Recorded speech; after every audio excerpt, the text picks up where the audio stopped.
Hey, welcome back to Play and Trade Guitars. I'm John, and that's Zach behind the camera, and this is Play and Trade Guitars, where we play it and trade it. I got to check out the Squier 40th Anniversary Jazzmaster. I'll tell you all about it. If you stick with me till the end, I'll give you a final grade, everything I learned and everything you need to know after taking the guitar apart, of course plugging it in and playing it.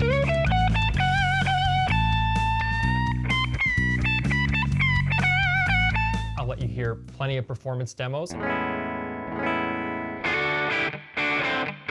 And lastly, I'll give you all my reactions to let you know if this guitar is worth your money. At the top, if you're in the market for any new gear like the JAZZMASTer, click to buy using our link because you do support our channel when you buy gear using our link, so thank you. Also, be in it to win it. We're giving away a Gibson Custom Shop Les Paul when we hit 50,000 subscribers. All right, let's kick this off with me telling you the top things that you need to know. Number one, the shape and style itself. The JAZZMASter was developed in 1958 by Fender as a follow-up to its iconic Telecaster and Stratocaster design. And what you should know is that while it looks radically different, it still has the same contours as the Strat, but it has an offset body which is 2 inches longer than a Stratocaster. Even though it looks different, it's the same playable scale length at 25.5 inches. It's often unfairly lumped in with the Jaguar, which is a short scale guitar at 24 inches. Squier was clever because while that extra length in the body can oftentimes lead to weight, they use poplar wood, and poplar wood is by nature just a lot lighter. So our example came in at 7 3/4 pounds, and it was very comfortable and still light enough to play without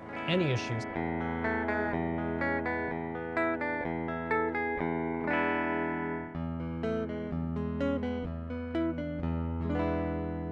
Speaking of differences, what's with all those controls? There's lots of extra knobs, dials. It actually boils down to this. There's a lead setting and a rhythm setting, and that is controlled by the switch on the upper left bout. So you have to make sure you're in the regular lead setting, not the rhythm setting.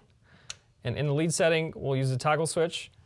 Bridge pickup 11.6, neck pickup 6.4, 4.1 combined. Rhythm section, if I flip this switch, is only going to be the neck pickup. It's going to read the same, but interestingly, it'll sound totally different because it's got its own set of pots and circuit here, independent volume and tone control. The rhythm setting is more mellow.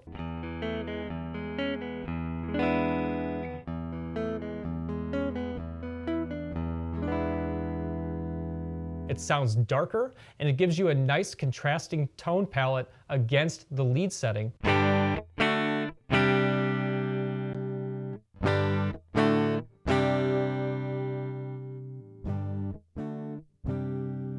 When you single out the neck pickup, it sounds distinctly different in those two settings. Let's talk neck shape. I was really impressed with the chunkier C-shaped neck, 21 frets, so we can get some measurements. 1.64 inches on the nut, a thicker 0.85 inches, up to 0.91 at the 12th. But what's nice is they've updated this guitar with modern Fender specs. That means you're gonna find things like a modern 9.5 inch radius, and the finish on the neck itself is a satin finish, which feels incredibly smooth and very easy to play.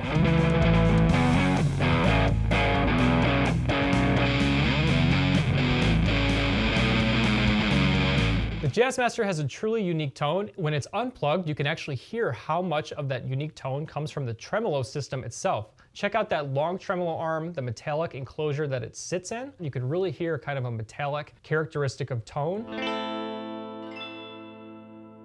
that is really unique to the JAZZMASter. So if you're looking for a guitar in your lineup that sounds distinctly different, this is a great way at $499 to do it. Finally, let's talk style. I love the craftsmanship that went into this guitar and the addition of materials like that anodized aluminum gold pickguard, which houses all the electronics, looks absolutely fantastic. Lastly here, a word of caution. Because of the extra switches, it can be a little confusing and takes a little bit of a learning curve to get used to, particularly with while you're playing on the fly and grabbing at various controls. It's also easy to forget, for example, that you're in rhythm selection, and then you attempt to use the toggle switch, forgetting that you're in rhythm mode. So it can be a little bit of a mind bender to get used to the additional switching. All right, we put it back together and it's time to plug it in and play it. I'm gonna let you check out some playing examples. Remember, I'll have a full performance at the end, and stay tuned for my final grade. Did this guitar get a passing score? You'll find out at the end. But first, let's kick it off with some direct in clean tones.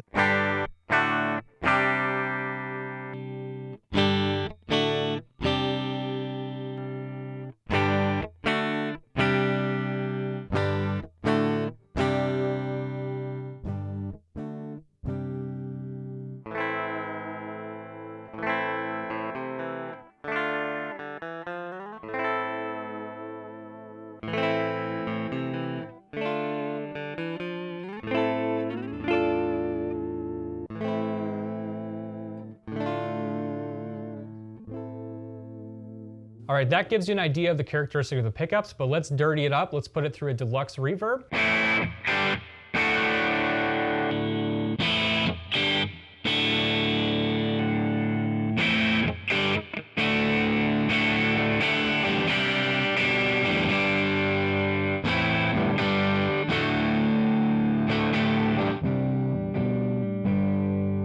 So you can definitely hear that characteristic tone. Leo Fender designed this guitar in 1958 to appeal to a jazz guitarist, and it never worked that way. Nowadays, you associate the Jazzmaster much more so with surf rock and indie rock. And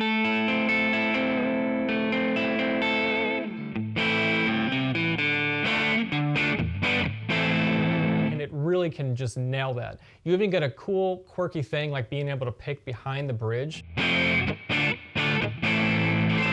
All right, let me tell you the final score before I let you hear the full performance, and I'll let you hear the guitar sing in context. It was so much fun to play. But for the final score of the Squier 40th Anniversary Jazzmaster, I gave it, the hell did I give it? 8.5, pretty darn good. I come up with a score, I crunch the numbers based on 3 main categories. That's overall playability, overall sound, and overall value. So I like to say that if a guitar nails it in terms of playability and sound, but it's overpriced, it's not gonna get a high score. The ideal guitar is one that's well built, plays and sounds great, and is given to you at a great price. I'll tell you the things that really contributed to the high score here. It's definitely the neck shape. The fingerboard was super easy to play. I love the satin finish on the maple neck, and I love that it was slightly chunkier C shape, which felt really nice in my hands. This guitar also earned high marks in terms of value. For pricing at $499 and for that unbelievable aesthetic and style, they really knocked it out of the park in terms of looks. The one thing that kind of pulls from it in terms of the looks, I wish the body finish was more gloss than satin, but that Seafoam is a little more satin or eggshell. But more so for me, it's forgetting if I'm in rhythm mode or not in rhythm mode. Am I using the 3-way toggle switch, or am I having to use the dedicated rhythm controls? And as you start to get oriented with this guitar, it can be a little bit confusing at first. I also knocked it just a little bit on tuning stability, and it's just the nature of the beast with a floating trem.